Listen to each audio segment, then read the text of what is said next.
obviously there have been a lot of questions, a lot of inquiries and stuff like that, so I wanted to introduce Robb and just say a few words, and I'll open it up and let him go, and then we'll both be available to answer some questions. But what's kind of neat for me is I've evolved as a head coach. I got a job as a head coach at such a young age that when I hired my first staff, I was the second youngest, I believe, in my staff room. I hired a bunch of guys that were older than me.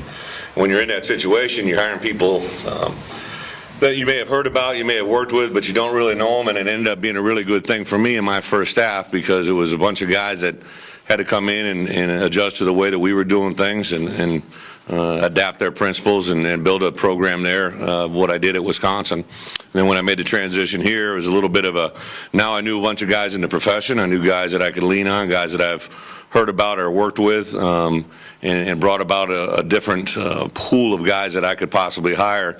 And as I've evolved now further as a head coach, it's been now guys, for instance, this year, 3 or 4 guys that I've worked with in the past. Bobby Diaco was a GA of mine when I was an assistant. I was now the head coach at the University of Connecticut. You see guys getting jobs, head jobs, defensive coordinator jobs. Mark Stoops and I played together. Now he's a head coach at Kentucky. It's just, as I've gotten older, now you know more people in the profession that are equal to you or could possibly be hires. To make a long story short, I guess, is what I've been. I first met Robb almost 15 years ago. He was a quality control, came in with Kirk Ferentz and his staff when I was at Iowa. Began to work with him in the room. We learned a new defense together. Grew up under a system that we both strongly believe in, and after a few years he left there, really after I left Kansas State, I believe, and started his career at Maine. And every time we talked, we would get together periodically. I'd go visit him, or he'd see me, or we'd meet together at the convention, and his career just continued to grow and grow and grow. As I became a head coach, it was one of the first times I actually talked about bringing him in and hiring him. But it really was a situation where it didn't work well.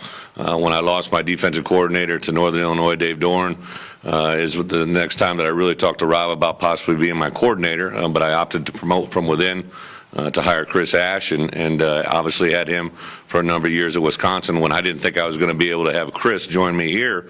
At some point last year when I first came here, Robb and I had several discussions, because he was in a transition process as well, deciding between staying at Rutgers or going into the NFL. So when Chris first made me aware of his opportunity at Ohio State and his decision process, I reached out to Robb immediately, as well as a few select other guys, and told him I wasn't in a hurry. I had no need to be in a hurry. We're in the middle of recruiting, and unless it became an issue in that department, it was something I was going to take my time with. So we had constant communication all the way up till signing date, and then basically made the contract final on Saturday, and he flew in here and he's got his family in now, and it's an exciting time for me.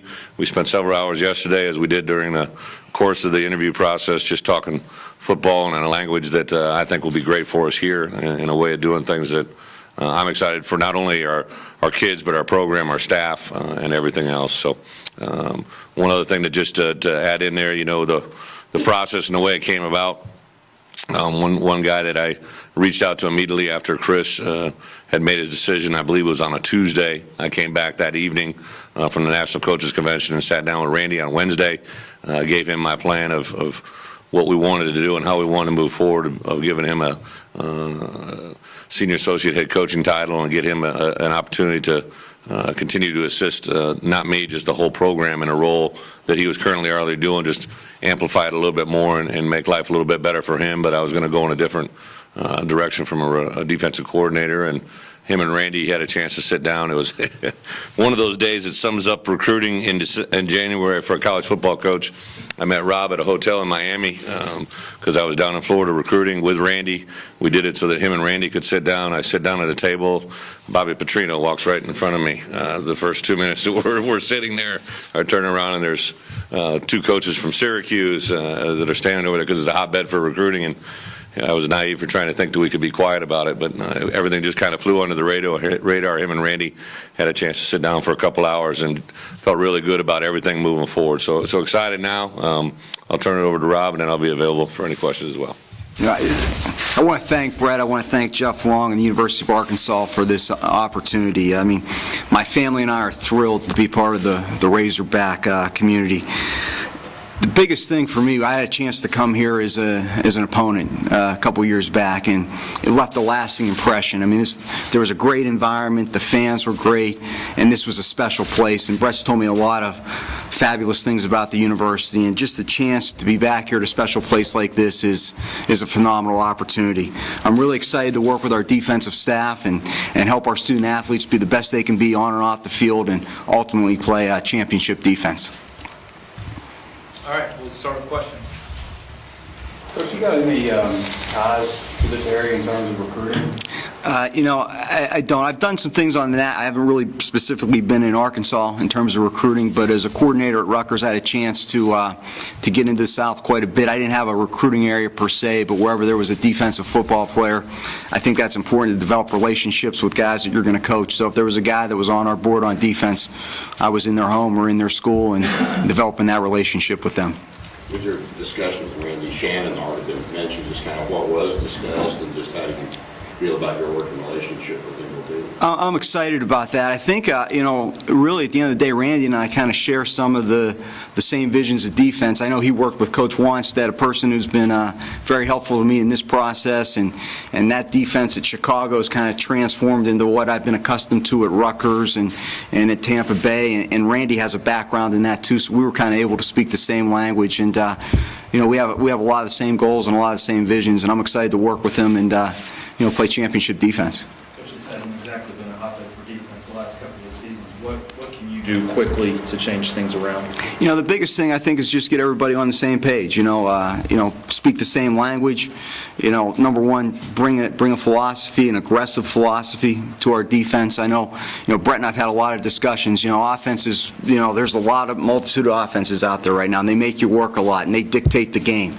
And we want to do that defensively, and the best way to do that is, number one, we want to swarm to the football. Number two, we want to be physical, at all levels of our defense, whether you're a corner, a safety, a linebacker. And those things don't take much talent. That's just an attitude, and that's the first thing we're going to bring. And schematically, we'll get into other things because you got to do certain things to stop certain offense. But at the end of the day, we'll be simple and get the ball rolling in the right direction.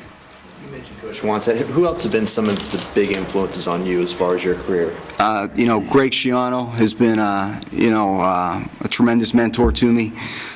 He's kind of the guy that has helped me through my career, just like Bret, in terms of the next opportunity around the corner, and he's been a big guy from a defensive philosophy and just a way of teaching and progression and working things systematically and speaking the same language. That's been a great influence in my career. You mentioned speaking languages. Is there terminology going to be different for the guys, or is it stuff that what's the transition like? Because it's been defensive coordinator for these guys. And I think that's the part that I realized after a year how much, in my opinion, we could have helped our kids out as well as helped our staff out.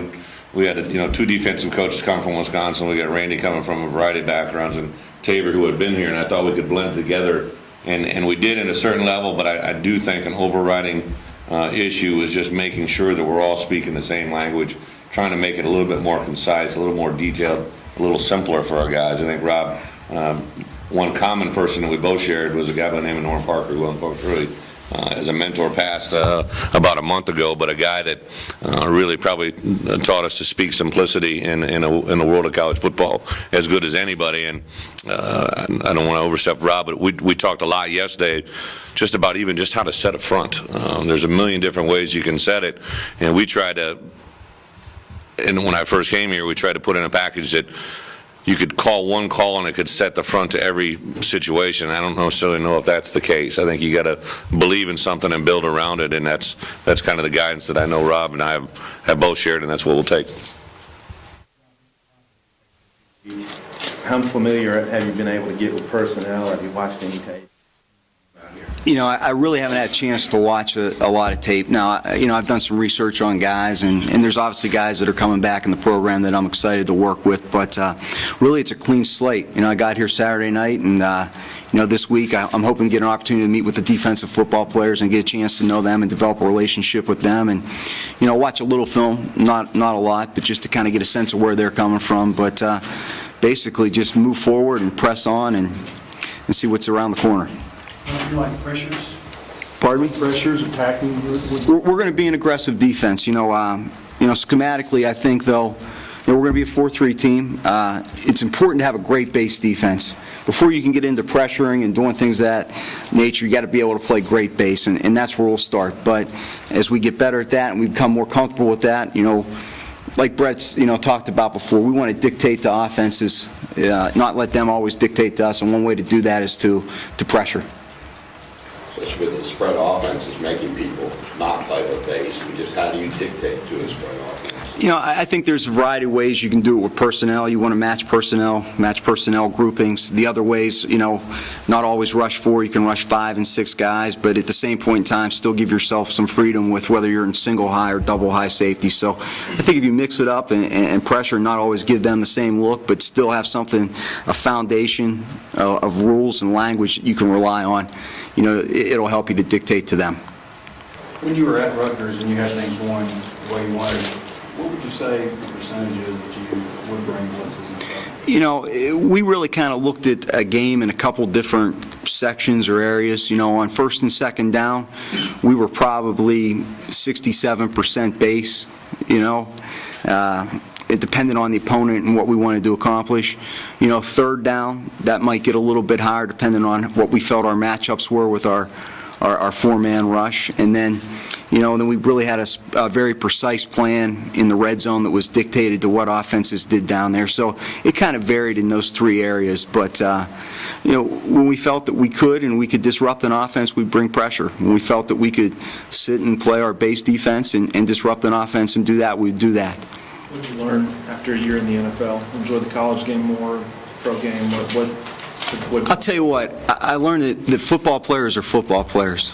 And at the end of the day, whether it's a student athlete or a professional football player, they want to have the tools necessary to be successful.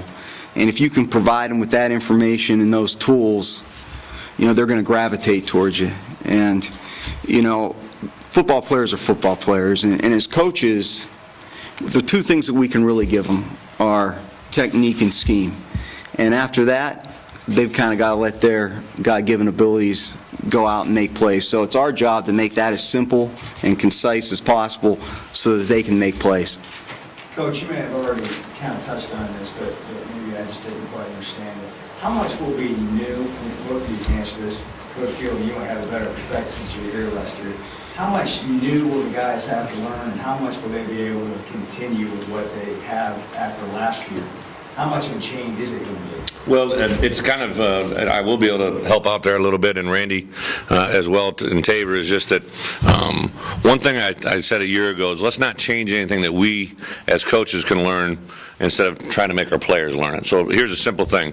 The word under is a way to, it's a type of defense. It's how we first learned it. When I first learned it was under defense, but it was also a lot like eagle defense. Now, I know this means nothing to you, but eagle defense became under defense then became tight defense. It's 3 different words, but here's how Smitty and I think. We like the word tight, which means it's going to be the exact same thing as kids know under, but tight is a very quick, concise verbiage that you can get done in a short amount of time. So we'll go on the air of whatever allows us to speak a language that our players can understand in a very short time frame. It has to have meaning and it has to have a direction. That's where we'll go. But for instance, our lead coverage a year ago was what a coverage called 8, which is basically a pure quarters concept that allowed our corners and safeties to play quarters coverage, play a little bit of off. Smitty and I are huge. Rob and I are both big believers in quarter, half, which is a quarter 6, which we call cover 6. And it's just going to help our players, I think, play a little bit more aggressive, play a little bit more with their attitude. Up front, I think the other part that Coach Smith and I are very excited about is the aggressive style Rory brings. I haven't had a press conference on Rory, but the one thing that really jumped out, Rory, when I started out with a list of resumes, wasn't necessarily at the top, but after I interviewed him and after I talked to the people, he kept rising and rising. And when I came to make a decision, he was the first and only man I offered a job to, because it's all about getting across the line of scrimmage and being aggressive and letting our guys play in a manner that I think the SEC plays with. Nothing against what we're doing, it just allows us to play a little bit better. So overall, some of the concepts are very similar with the language change. Exactly. I think, and that's the way, Bo, I think you can step into it. Hey, we're going to call this tight. The reason we're calling it tight is the opposite of that is split. And there's some things that will make a lot of sense to our players on how easy that can identify and change in a short amount of time. We want to have a systematic approach, and it's all about communication on defense, and where things that are already in place, where the communication fits the system, I'll change my verbiage. If there's an area that maybe we can make it fit a little bit better systematically, we'll change. But we're going to try to keep it as consistent as possible for the players, from this point forward, and make it easier and simpler for them to learn. Coach Smith, will you coach the secondary or just safety? So if you coach the entire secondary, what will Tabor do, Coach? Well, it's a working. He is our defensive coordinator and secondary coach, who's responsible for all 4 DBs as we see it. The part that I think is going to be fun for us is to continue to let coaches grow. Tabor worked with the corners last year, but I wanted to bring that room together, so it'll definitely be a transition for those guys. But on the same account, Tabor can work with all 4 secondary positions as well as possibility of a nickel position. But as the season progressed last year, the one thing I really wanted to make sure, and you've heard me and Rob say it now several times, communication needs to be cleaner. And I think it's more important for us to have a secondary that's together, a group of linebackers together, and then a D-line that's together, and how those 3 groups work together is really, really important. Another part that will be really big for us, 2 things just here in comments. There's a part of defensive communication that's paramount is what do they have on the field? So we identify with 21, 11, 10, 12, 22, 13, whatever that terminology stays the exact same. That's that Rob's been used to all the time. And then I would say as far as one of the neat things for me is I didn't talk to a lot of people about this process. I felt it was a big hire for me as a head coach. I wanted to keep the circle tight. I didn't let a lot of people in. I interviewed a lot of people that didn't want their names getting out there. I think it's very entertaining for me to watch speculation and thoughts and processes go through, because as head coaches, if you want information out there, you let it out there. Guys that want to leak names out there or want to say certain things, you do it. As a head coach, I've just never been in that racket, so I kept everything very, very tight. Talked to several people that will never have their names released because I told them that and felt it was important. But one of the first people I talked to Rob about, who didn't even really know our connection, I talked to Sam Pittman, because North Carolina played Rutgers several times, and Sam right away made the reference that probably in his tenure at North Carolina was one of the most difficult preparations for them offensively, because of the pressures, the misdirection, and the complexity of their defense that they went against. So I thought that was a pretty nice feather in his cap. Rob, with last year's defense, obviously, but just by recruiting, the problems a lot on the back end. What's your philosophy on getting freshmen ready to play right away as far as to help on defense? I feel the same way as Bret. We're going to play the best football players, and right now I'm still, in a kind of an evaluation process to figure out, what people's strengths and what people's weaknesses are. But, a lot of that, the philosophy of getting freshmen ready to play is, we've got to be very simple in what we do. We've got to be concise. A lot of things that Bret's talked about with language and communication, so that the system is in place, that they can learn it, to give themselves an opportunity to compete for a chance to play. We watched a recruiting film yesterday just to go through, and I want him to see that, because now he's going to. The other reason I wasn't in a big rush is now I've let my coaches take this week. I'm going to be gone with this rules committee meeting, and we got SEC meetings Thursday and Friday. I have a clinic that I have to go speak at. So I gave our coaches this week, and Rob's here all week. He can kind of sit back and digest all this film without anybody interrupting him, and he's going to be able to meet with our players. So that's why there wasn't a huge rush to get this done as well. Rob, will you be in the booth or down on the sideline? We'll work together, as a staff to what's the best fit there. I've been accustomed to being on the sideline. I've been in the booth before, but whatever the best fit for us from a staff as it moves forward, that's where I'll be. I could go either way. What do you thoughts about going on that? What are your thoughts about joining a league like the SEC, where the offenses would be more spreads and things like that? I'm excited about it. It's the best league in college football, without a question, and you're going to get different challenges every week with different types of offenses, and that's exciting for me, because you got to be able to prepare for that, and you got to be able to put a specific plan together to stop each offense, and it's going to be a challenge, but, it's one that I'm looking forward to. I'm looking forward to working with our defensive staff on that. There's a wealth of experience in that room as well that has seen a lot of things, and I'm anxious to work with them, and we'll have a plan together to stop a specific offense each week.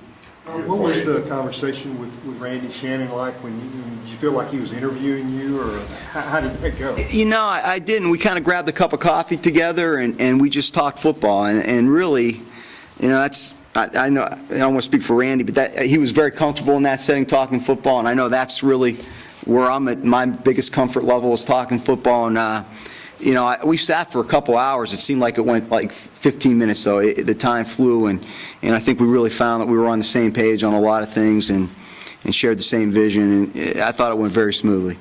Did you know any of the assistants here previously from coaches or anything? I maybe met them a couple times, but, not an established relationship of any sort.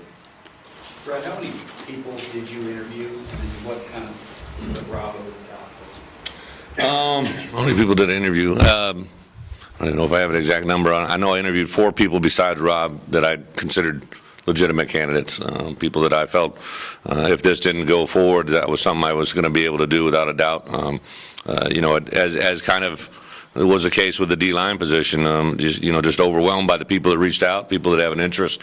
I think in this one in particular, I had to be guarded against people that they knew what my last coordinator made, so you want to make sure that someone wasn't either trying to get a pay bump and to the legitimacy of it. But on the same account, I think we got a great place here. We got a great place. Jeff Long has a tremendous reputation of supporting his football staff, and that was a lure for a lot of people. I've kind of been not taken back, but just a lot of people make that comment, and then just to play in the SEC, and then also just from within the SEC. There's the great thing about being all over the place in the month of January and never being really in the same city more than one night in a row is I was all over the place, and I could coordinate some conversations and some face-to-face meetings with people that were not necessarily in their home or region as well.